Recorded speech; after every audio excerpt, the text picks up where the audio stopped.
예, 화면이 나오면 한번 주시고요. 예. 에스더서는 이제 죄송합니다. 이 성벽 제가 이 수정을 안 했군요. 예, 이거를 주제를 수정을 안 한 채로 아마 책이 여러분 책에도 이렇게 돼 있나요? 예, 그럼 제가 이걸 수정을 안 했네요. 성벽 제거는 이제 느헤미야의 주제고 에스더서의 주제는 유대인들의 승리라고 말할 수 있겠습니다. 여기 유대인이라 하면 이제 우리 그리스도인으로 대치해도 틀리지 않을 거란 생각을 해요. 큰 위험 가운데 놓여 있지만 반전의 이야기. 그래서 유대인들이 가장 좋아하는 성경 중에 하나입니다. 에스더서가요. 에스더서에 되게 독특한 점이 있다면 하나님의 이름이 전혀 나오지 않는다는 것입니다. 그래서 이제 에스더를 표현할 때 무대 뒤에 계신 하나님이란 표현을 많이 써요. 그러니까 무대 전면에 계시지 않고 뒤에서 이 모든 섭리 가운데 인도하고 계신 하나님의 이름은 없지만 모든 게 하나님의 주권과 그분의 섭리와 은혜 가운데 에스더서의 이야기들이 펼쳐져 가고 있다는 거죠. 근데 이제 유대인들이 왜 가장 좋아하는 책이냐? 예, 아까도 말했지만 유대인들의 반전의 승리의 역사가 기록되어 있거든요. 예, 그 반전의 역사를 보는 게 에스더서의 묘미라 말할 수 있겠습니다. 여기 보시면 책 아래쪽에 오축이라고 되어 있죠. 오축.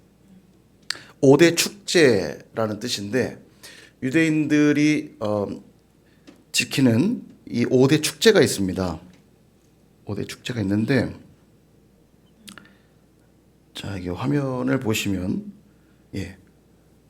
동일한 내용인데요. 5대 축제는 이제 이렇게 6월절 자, 우리 복습하는 마음으로 한번 절기 점검 한번 해볼까요? 6월절과 함께 지키는 절기 뭐가 있죠? 무교절이 있고요. 그죠? 이거 완전히 백지 상태이신 것 같은데 예, 제가 그래서 있는 거죠. 자, 6월절 1월 14일이 6월절이고 저녁에 이제 6월절을 지키면서 그 다음 한 주간을 무교절을 지킨다고 그랬죠. 무교절. 예, 무교절. 그래도 전혀 생소한 것처럼 반응하지 말고 고개를 이렇게 끄덕끄덕해야 기억이 다시 나시나 보다 하는데 이 분위기가 자 6월절과 함께 무교절을 지키고요. 무교절을 일주일간 지키기 때문에 반드시 뭐가 한번 겹치죠? 안식일이 한번 겹치죠. 안식일이 겹칠 때 이때가 보리 수확을 할 때거든요. 보리 수확을 통해서 하나님께 그걸 제사로 드리는 초실절, 예, 보리 수확에 대한 제물을 함께 드리는 초실절을 그 안식일에 지킵니다. 6월절과 무교절과 초실절, 보리에 대한 초실절이죠. 예, 절기를 지키고 그 안식일로부터 7주를 보내면 초실절을 지켰던 안식일로부터 7주를 보내면 안식일을 7번 반복하니까 77절이라고도 부르고요. 그 다음에 77에 49니까 77절과 함께 그 다음 날부터 지키는 절기라서 오순절이라고도 합니다. 오순이라는 건 순이라고 하는 건 열이라는 개념이에요. 오순이니까 50이죠. 예, 50일째 되는 날이어서 오순절.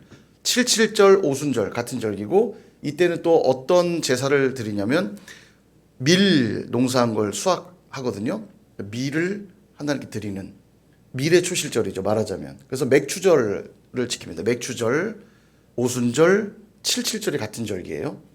그리고 이때로부터 또 지나 이제 가을 수확 때 그러니까 7월 유대력으로 하면 7월 우리 이제 태양력으로 하면은 뭐 10월경이 되겠죠. 9월 10월경쯤 되는데 이때 되면 7월 1일은 뭐죠? 7월 1일 나팔절 그렇죠. 7월 10일은 대속제일 그렇죠. 좋습니다. 훌륭합니다. 그리고 7월 15일이 되면 초막절입니다. 초막절을 일주일간 지키게 되고요. 초막절과 함께 같은 이름으로 쓰는 게 장막을 친다고 해서 장막절이라고도 부르고요. 또 이때는 가을 수확으로 다 거두어들인 이 수확물들을 땅에 저장해 둔다고 해서 수장절이라고 합니다. 수장절. 예, 수장 보관한다는 뜻이죠. 초막절, 장막절, 수장절 다 같은 의미예요. 자, 그래서 3개씩 끊어서 우리가 기억했던 거 기억하시죠? 6월절, 무교절, 초실절 같이 지키는 절기고요. 77절, 오순절, 맥추절이 같이 지키는 절기고요. 그 다음에 초막절, 장막절, 수장절이 같이 지킨 절기예요. 그래서 여기 이제 하나씩만 넣었다고 보시면 되는데 5대 축제, 6월절, 그 다음에 오순절, 마지막 초막절. 예. 자, 그렇게 덩어리지어 생각하면 그분이 딱 가시죠. 이때 축제를 지킬 때 읽는 성경이 있어요. 유대인들이 읽는 성경이 있는데 뭐냐면 유월절 때는 아가서를 읽어요. 아가서. 이 아가의 내용이 솔로몬과 술람미 여인의 아름다운 사랑 이야기잖아요. 뭐 그리스도와 신부된 교회의 관계라고도 할 수 있는, 유월절이 구원받은 백성들의 그런 절기잖아요.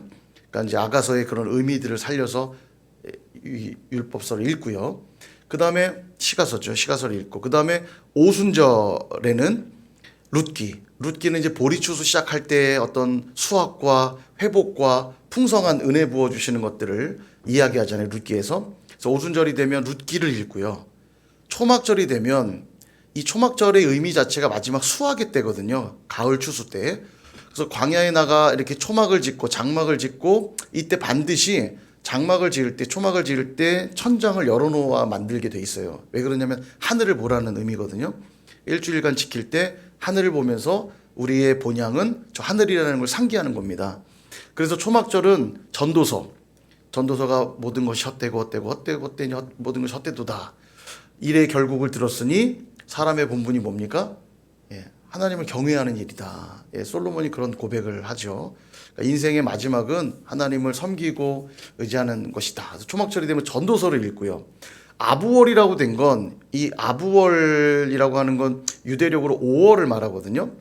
근데 이 아부월이 뭐냐면 그 성전 파괴일을 기념하는, 기념은 그렇고 기억하고자 하는 이제 절기를 할 수 있는데, 아부월 9일이 되면 이걸 지키는데, 이게 뭐냐면 그 예레미야 52장에 보면 그 느부갓네살이 이제 침공해서 들어와서 마지막 3차 침공 때 완전히 초토화할 때 성전을 파괴하는 날짜가 기록되어 있거든요. 예레미야 52장에 보면 5월 10일 날 성전이 다 불탑니다. 그래서 이 5월에 여러 사건들이 있어요. 제가 다 기억은 안 나는데, 예를 들면 아론이 5월 1일 날 죽거든요. 광야에서 죽을 때 5월 1일에 죽고, 5월에 무슨 걸쳐 있는 여러 사건들이 좀 있어요. 그래서 5월 9일을 하면서 이때 어떤 그런 슬픔을, 승환 축제랄까요? 하여간 성전이 파괴된, 궁극적으로 가장 최종적인 건 그들이 그토록 중요하게 여겼던 성전이 파괴된 걸 보면서 기억하는 거죠. 우리가 우상 숭배하지 말고 죄를 지어서 안 된다는 걸 기억하면서, 에레미야 애가가 바로 에레미야의 그 슬픈 노래잖아요. 성전이 파괴되고 남유다가 멸망한 걸 보며 불렀던 슬픈 노래인데, 에레미야 애가를 저때 읽는 거죠. 아부월에. 그다음 마지막 5번째는 불임절입니다. 불임절이 바로 이 에스더서에 나오는 절기거든요. 마지막 장에 이제 9장 10장에 자세히 나오는데, 불임절은 아달월에 지키게 돼 있는데, 아달월이 유대력으로 12월이에요. 그래서 12월 14일 15일 이틀간 지키는데, 불임절이 되면 당연히 에스더서에서 나온 절기니까 에스더서를 읽습니다. 아까도 말씀드렸다시피 유대인들이 가장 사랑하는 책 중에 하나예요. 그 이유는 곧 알게 되실 겁니다. 한번 보도록 할 텐데요. 자, 우리 에스더서를 살펴보도록 하겠습니다. 좋습니다. 에스더서, 자, 1장을 보시면요.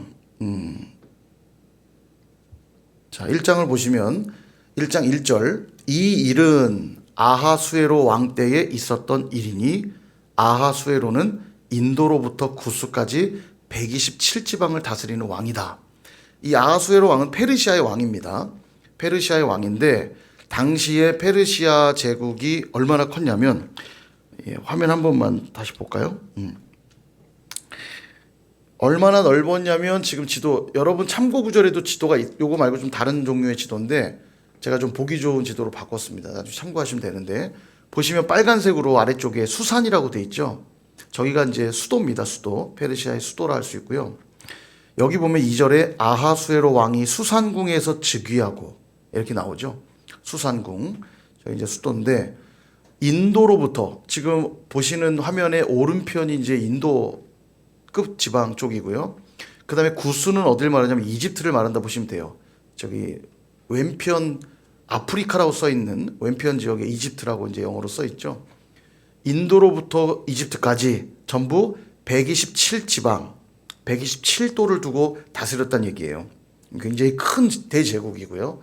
아하수에로의 권위와 위험이 어마어마했다라는 걸 볼 수 있죠. 얼마나 대단했냐면 수산궁에서 즉위하자마자 4절을 보시면 잔치를 여는데요. 잔치를 얼만큼 하냐면 왕이 여러 날 곧 180일. 180일이면 얼마입니까? 몇 개월이에요? 그렇죠. 6개월이죠. 6개월간 그의 영화로운 나라의 부함과 위엄의 혁혁함을 나타내니라. 잔치를 6개월간 합니다. 대단하죠. 예. 이 에스더서에는 뭐 등장인물이 굉장히 많은데요. 9절에 보면 이제 등장인물 말할 때마다 동그라미 치시면 나중에 읽을 때 도움이 좀 될 것 같아요. 왕후 와스디라고 나옵니다. 이 왕후 와스디. 예. 와수디와 왕궁의 여인들을 위해서도 잔치를 베푸는데 이 와스디가 좀 교만하게 굴어요. 16절 보면 왕후를 불렀는데 왕후가 왕께 나오지 않은 거죠. 그래서 무무간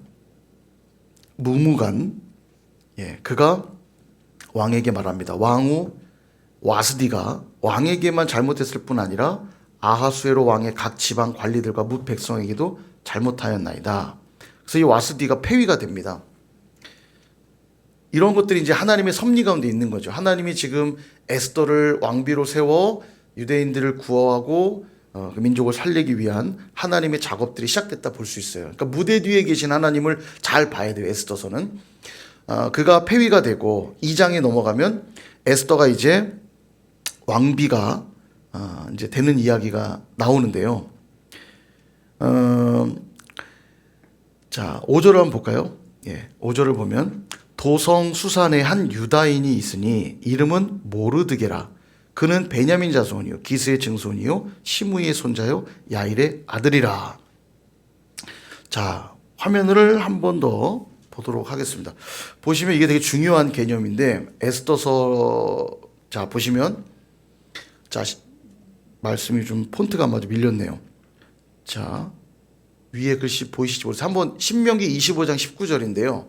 자 한번 읽어볼까요? 시작. 그러므로 내 하나님 여호와께서 내게 기업으로 주어 차지하게 하시는 땅에서 내 하나님 여호와께서 사방에 있는 모든 적군으로부터 내게 안식을 주실 때에 너는 천하에서 아말렉에 대한 기억을 지워버리라. 너는 잊지 말지니라. 아멘.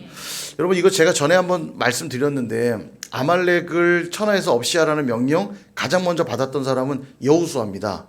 출애굽기 17장에 보면은 모세가 이렇게 손 들고 기도할 때 아론과 훌이 옆에서 그 손 잡아줘서 함께 기도에 승리하잖아요. 그 전쟁이 아말렉과의 전쟁이거든요. 그때 아말렉과의 싸움에 선봉에 섰던 게 여호수아입니다. 손을 들면 기도할 때 손 들고 기도하면 이기고 손을 내리면 지는 거예요. 결국 기도함으로써 승리한 이 전쟁 끝에 하나님 명령하시기를 여호수아 귀에 외워 들려라. 아말렉을 천하에서 없이 하라는 이 명령을 귀에 외워 들려라 이렇게 말합니다. 그리고 신명기 25장은 이제 곧 가나안 땅에 들어갈 이스라엘 백성들에게 주시는 말씀인데 여기서도 아말렉을 완전히 천하에서 지워버리라는 거예요.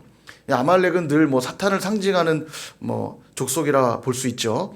아말렉에 대해 기억을 지워버리라 중요한 율법의 기준인데 이 일에 실패한 사람 이야기가 있습니다. 여기 보시면 베냐민 지파의 출신의 위대한 한 사람 사울 왕 있죠. 사울 왕이 이스라엘의 초대 왕으로 세워집니다. 하나님이 기름 부어 세운 겁니다. 스스로 왕이 된 게 아니에요. 근데 사울 왕의 아버지 이름이 기스입니다. 기스의 아들이에요. 베냐민 지파인데 이 이름은 되게 중요한 게 뭐냐면 지파별로 잘 쓰는 이름이 있습니다.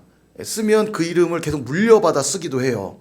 그러니까 베냐민 지파에 많이 나오는 이름이 있다면 뭐 기스라는 이름, 사울이라는 이름이 베냐민 지파에 많을 수밖에 없어요. 그 자기 조상들이 썼던 이름을 또 쓰거든요. 기스의 아들인데 하나님이 사무엘상 15장에서 어떤 명령을 주냐면 아말렉을 쳐서 진멸하라. 예, 이거는 그냥 일시적인 명령이 아니에요. 이미 출애굽기부터 광야 생활을 시작할 때부터 아말렉을 천하에 없이 하라고 하시는 중요한 명령이에요. 사울에게도 그 명령이 주어집니다. 내가 반드시 너를 통해 그 일을 하시겠다. 그러면 사울은 순종만 하면 돼요. 천하에서 완전 진멸하면 되는데 어떻게 하죠? 아각 왕과 여러 좋은 양과 소 등의 좋은 것들을 남겨두죠. 다 진멸을 안 합니다. 좋은 걸 남겨둬서 제사할 때 쓰려고요. 이런 말을 해요. 예. 근데 하나님이 이제 그때 내가 너를 왕으로 세운 걸 후회한다. 그러면서 나오는 유명한 말씀. 순종이 제사보다 낫고 듣는 것이 순양의 기름보다 나으니. 여기에 나오는 말씀이에요. 그러니까 실패합니다. 하나님의 이 엄중한 명령, 아말렉에 대한 기억을 지워버리라 라고 하는 이 엄중한 명령에 실패한 사람이 사울이에요. 그때 이 아말렉의 왕의 이름이 뭐냐면 아각입니다. 아각. 이 아각도 어떤 왕의 칭호라 보시면 돼요. 바로처럼. 바로, 아비멜렉, 그 다음에 아각, 이런 이름들은 이제 왕의 칭호라 볼 수 있는데, 이 아각이 아말렉의 왕의 이름이에요. 아각을 안 죽이고 살려두거든요. 왜냐하면 왕을 생포해 오면 그 승리를 만끽할 수 있거든요. 왕을 딱 사로잡아 오면. 백성들에게도 그렇고, 사실은 이제 죽이라 했지만 죽이지 않습니다. 결과, 진멸하지 못했죠. 실패합니다. 그래서 다윗이 결과적으로 이제 왕이 되는데, 자, 오늘 이 에스더서가 되게 놀라운 반전의 이야기일 수 있는 게 뭐냐면, 오늘 지금 모르드게를 뭐라고 소개하냐면 베냐민 자손이라 소개하면서 기스의 증손이요. 물론 이 기스는 저 사울의 기스와 다른 기스지만, 아까 말씀드렸다시피 베냐민 지파의 기스란 이름은 되게 많았을 거예요. 재밌게도 성경이 의도적으로 기스의 증손이라는 표현을 두고 있습니다. 그러니까 이거 읽을 때 딱 떠오르는 사람 누구였겠어요? 누구든 유대인이라면 사울이 떠오르죠. 실패했던 역사. 그랬던 이 모르드게가 등장하는데, 그와 대치점에 서는 사람이 누구냐면 하만입니다. 총리 하만인데, 이 하만이 유대인들을, 모르드게가 하만을 보고 그가 총리로 세워진 걸 보고 절하지 않아요. 많은 사람들이 하만에게 절할 때 모르드게는 절을 하지 않거든요.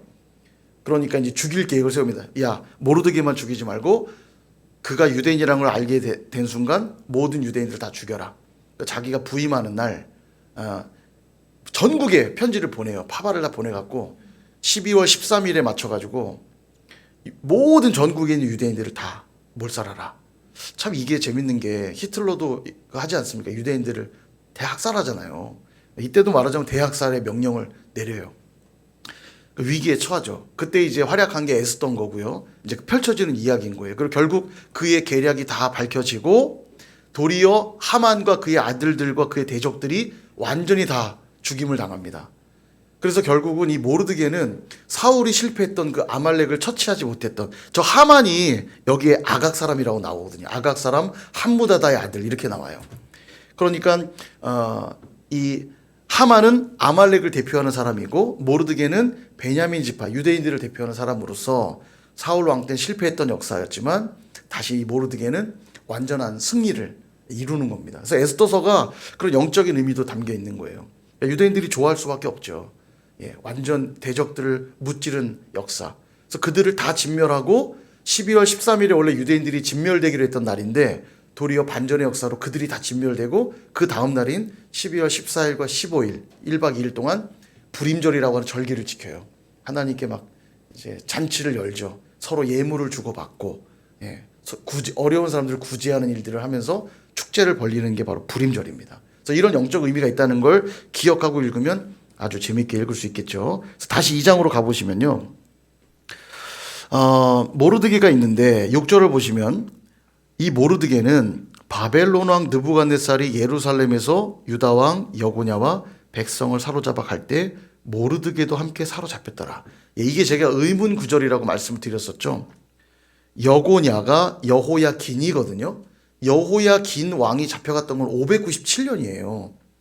597년에 잡혀갔는데 그때 모르드게가 같이 잡혀왔다면 일반적으로 이 에스더서의 역사는 대략 한 485년 정도로 보는데 이 110년 이상의 어간이 발생하거든요. 이게 이제 그때 제가 해결되지 않았다 했는데 정리하기는 이 모르드게가 잡혀온 게 아니라 모르드게의 증조부 정도가 왔다고 보는 것이 이게 맞는 것 같아요. 그러니까 모르드게는 잡혀온 이후에 태어난 세대라고 보는 게 에스더도 마찬가지고요. 보는 게 맞을 것 같고요. 7절을 보시면 그의 삼촌의 딸 하닷사. 이 하닷사가 바로 에스더입니다. 에스더의 유대식 이름이에요. 하닷사. 에스더는 헬라 이름이었겠죠. 페르시아. 에스더. 하닷사는 유대식 이름. 자, 같은 사람이에요. 동그라미 역시 이름에 하닷사 동그라미 치시면 되겠고요. 그래서 이제 왕비를 뽑는다는 광고를 듣고 신청을 했는데 굉장히 아름다운 여인이었던 것 같아요. 뽑힙니다. 그런 생각해요. 외모조차도 하나님은 쓰세요. 그러니까 우리가 외모를 부정적으로만 볼 건 아니에요. 중요한 건 목적이 뭐냐가 늘 중요하죠. 이제 외모가 나를 빛내고 나를 드러내기 위한 용도가 아니라 외모조차도 하나님의 역사에 쓰임 받을 수 있는 겁니다. 뭐 잘난 사람이든 못난 사람이든 다 상관없지만 참 외모도 중요하다는 생각을 해보게 되고요. 자, 그 다음에 결국 왕비가 이제 되는데요. 이때 좀 재미난 역사가 또 기록되어 있습니다. 모르드게가 2장 21절에 보면 모르드게가 대궐문에 앉았을 때, 이 대궐문에 앉았다는 게 뭐 심심해서 앉아있던 게 아니고 그가 이 페르시아 제국의 약간 말단 그 행정 직원, 뭐 행정 직원이라 할까요? 나라에서 일하는 사람으로 보여져요. 대궐문에 앉았다는 건 나라의 녹을 먹는 직원이었다는 얘기입니다. 이게 그냥 이렇게 대궐문에 앉아서 뭐 이렇게 구걸하고 이런 게 아니고 직원이었다는 건데, 그때 뭘 듣게 되냐면 왕의 넷이 빅단 동그라미 사람 이름이죠. 데레스, 이 두 사람 다 넷입니다. 넷이가 되게 직급이 높은 거 아시죠? 이 넷이가 직급이 높은데 원한을 품고 아하수에로를 암살하려는 음모를 꾸미는데 이거를 모르드게가 듣게 됩니다. 이런 게 이제 하나님의 놀라운 섭리예요. 모르드게를 통해 이 일을 알게 하고 이 모르드게가 22절에 에스더에게 알립니다. 그리고 모르드게 이름으로 왕에게 아뢰고 조사하여 실증을 얻어 두 사람을 달고 그 일을 궁중일기, 여기도 한번 동그라미 치시면 궁중일기에 기록합니다. 궁중일기에 기록했다는 게 지금 중요해요. 굉장히 중요한 내용입니다. 자, 그래서 위기를 잘 넘기는데 이제 3장에 들어가면서 드디어 대적이 나옵니다. 하만. 1절에 아하수에로 왕이 아각이라고 나오죠. 아각. 아까 이제 아말렉 족속이라는 거 알려주는 이름이라 할 수 있습니다. 아각 사람 함무다다의 아들 하만. 하만을 이제 말하자면 총리로 세웁니다. 총리로 세워서 그에게 모든 권한을 줘요. 그리고 7절을 보시면 아하수에로 왕 제12년 첫째 달 곧 니산월에 무리가 하만 앞에서 날과 달에 대하여 부르 곧 제비를 말하는 제비 뽑는 거예요. 제비를 뽑아 12째 달 곧 아다로를 얻은지라. 밑에 이제 쭉 읽어보시면 이 아다롤에 이제 제비를 뽑았으니 그때 뭐 이제 하만의 무슨 여러 계획들이 나오고 13절을 보시면 자신에게 인사하지 않았다는 얘기는 그 앞절에 나옵니다. 3장 앞절에 나오는데 인사하지 않은 모르드게가 유대인이라는 걸 알고는 이제 13절에 보면 조서를 역졸에게 맡겨 왕의 각 지방에 보내니 12째 달 곧 아다롤 13일, 옆에 12월 13일 이렇게 쓰면 되겠죠. 자, 이렇게 말하는 이유 읽을 때 그러면 수월해서 그렇습니다. 12월 13일. 자, 이때 유다인에 대해서는 젊은이건 늙은이건 어린이건 여인이건 다 죽이고 도륙하고 진멸하고 재산을 다 탈취하라. 완전한 진멸을 명령하는 거죠. 드디어 이제 위기가 선언되는 겁니다. 자, 이 사실을 알고 4장에서 1절에 보면 모르드게가 이 모든 일을 알고 자기의 옷을 찢고 굵은 배 옷을 입고 재를 뒤집어 쓰고 성중에 나가 대성 통곡하며 이렇게 나오죠. 이 일을 에스더에게 알립니다. 에스더는 사실 왕비가 됐기 때문에 자기 먹고 살 길은 열린 거죠. 유대인 왕비니까 에스더를 죽이기는 어렵잖아요. 그러니까 조용히 있으면 에스더는 살 수도 있는데 모르드게가 말해요. 이 일에 하나님이 너를 이 자리에 세운 것인지 어찌 아느냐. 그리고 에스더가 말합니다. 나 홀로 살지 않겠다고. 뭐라고 말하냐. 16절. 당신은 가서 수산에 있는 유다인을 다 모으고 나를 위하여 금식하되 밤낮 3일을 먹지도 말고 마시지도 마소서. 나도 나의 신이와 더불어 이렇게 금식한 후에 규례를 어기고 왕에게 나아가리니 죽으면 죽으리이다. 유명한 말씀이죠. 죽으면 죽으리다. 결단합니다. 이게 왜 무슨 말이냐면 왕이요, 왕비지만 왕에게 아무 때나 나갈 수 있는 게 아니거든요. 왜냐하면 늘 암살의 위험이 있기 때문에 왕비가 한 명이 아니고 여럿일 수 있죠. 뭐 후궁도 있고 여럿 있잖아요. 그러니까 왕이 만나고 싶을 때만 만날 수 있어요. 뭐 개인적으로 그냥 왕님 뭐라고 불러야지 모르겠지만 왕이시여 이러면서 가고 싶다고 갈 수 있는 게 아닙니다. 그래서 이제 왕이 들고 있는 규, 금으로 만든 규를 지팡이 같은 건데 그 규를 내밀어서 허락이 되는 사람만 만나 주거든요. 그러니까 이제 죽으면 죽으리다는 내가 왕을 만나겠다는 결단이죠. 3일간 금식기도 하고 내가 죽으면 죽겠다. 이 일을 반드시 왕에게 알리겠다. 이렇게 말하는 겁니다. 그리고 이제 5장으로 넘어갑니다. 5장으로 넘어가서 잔치가 벌어지는데요. 이 잔치의 자리를 통해서 어떤 일이 뭐냐면 5장 1절을 보면 하나님의 섭리가 또 여기 베풀어집니다. 제3일에 에스더가 왕후의 예복을 입고 이제 금식한 다음이죠. 왕궁 안뜰 곧 어전 맞은편에 서니 왕이 어전에서 전 문을 대하여 왕좌에 앉았다가 2절 왕후 에스더가 뜰에 선 것을 본즉 매우 사랑스러움으로 손에 잡았던 금규를 그에게 내미니 에스더가 가까이 가서 그 금규 끝을 만진지라. 야, 내가 너 좀 만나야겠다. 이제 허락한 거예요. 그러니까 하나님이 만날 수 있도록 길을 열어주고 계신 거죠. 그래서 왕이 만나가지고 여러 가지 이제 청을 드려요. 예, 쭉 읽어보시면 되겠습니다. 자, 그 다음에 6장. 6장에서 너무 자세히 얘기하면 이제 재미없으니까 집에서 여러분 꼭 읽으셔야 돼요. 에스더서를. 자, 대략적인 얘기만. 자, 6장. 자, 이제 또 하나님의 섭리가 또 나옵니다. 6장 1절. 그날 밤에 왕이 잠이 오지 아니하므로 명령하여 역대일기를 가져다가 자기 앞에서 읽히더니 아까 궁중일기 얘기했죠? 2장에. 읽다 보니까 궁중일기 내용을 보게 된 거죠. 예. 보게 되면서 모르드게라는 사람을 다시 떠올리게 됩니다. 이런 게 이제 하나님의 섭리예요. 예. 우연히 이루어진 것 같지만, 룻기에서 본 것처럼 우연히 일어난 것 같고 마침 일어난 것 같지만 하나님의 섭리 가운데 다 있다는 거예요. 자, 쭉 읽어보시고 7장 하만이 몰락하는 내용이 나오고요. 예.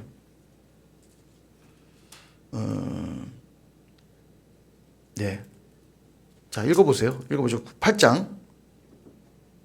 8장은 이제 구원의 이야기입니다. 2절에 보시면 왕이 하만에게서 거둔 반지를 빼어 모르드게에게 준지라. 에스더가 모르드게에게 하만의 집을 관리하게 하니라. 완전 반전의 역사가 일어나죠. 모르드게도 이제 직원이긴 한데 총리에 준하는 자리에 올라가게 되는 거죠. 하만을 끌어내리고 이제 반전의 역사가 일어난 겁니다. 그리고 이제 모르드게를 통해서 유대인들에게 죽이라고 조서가 전달됐잖아요. 그걸 이제 그 조서를 막는 소식을 다시 보내게 되고요. 유대인들을 죽일 게 아니라 그의 대적들을 죽이라. 그 내용이 이제 9절입니다. 9절에서 이야기하면서 불임절이 여기 등장하는데요. 10절을 보시면 함무다다의 손자요 유다인의 대적 하만의 10아들을 죽였으나 그들의 재산은 손대지 아니하였더라. 예, 적들을 물리치죠.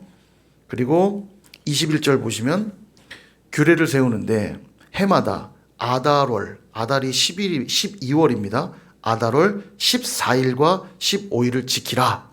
이게 바로 이제 불임절이죠. 22절 이달 이날에 유다인들이 대적에게서 벗어나서 평안함을 얻어 슬픔이 변하여 기쁨이 되고 애통이 변하여 길한 날이 되었으니 이 두 날을 지켜 잔치를 베풀고 즐기며 서로 예물을 주며 가난한 자를 구제하라. 이게 이제 불임절의 명령인 겁니다. 그래서 이것을 쫙 전국에 소식을 또 전하게 되죠. 그래서 아마 이제 부르, 아까 제비 뽑은 그 부르라는 말로부터 이제 불임절이라고 아마 이름이 붙게 된 것 같고요.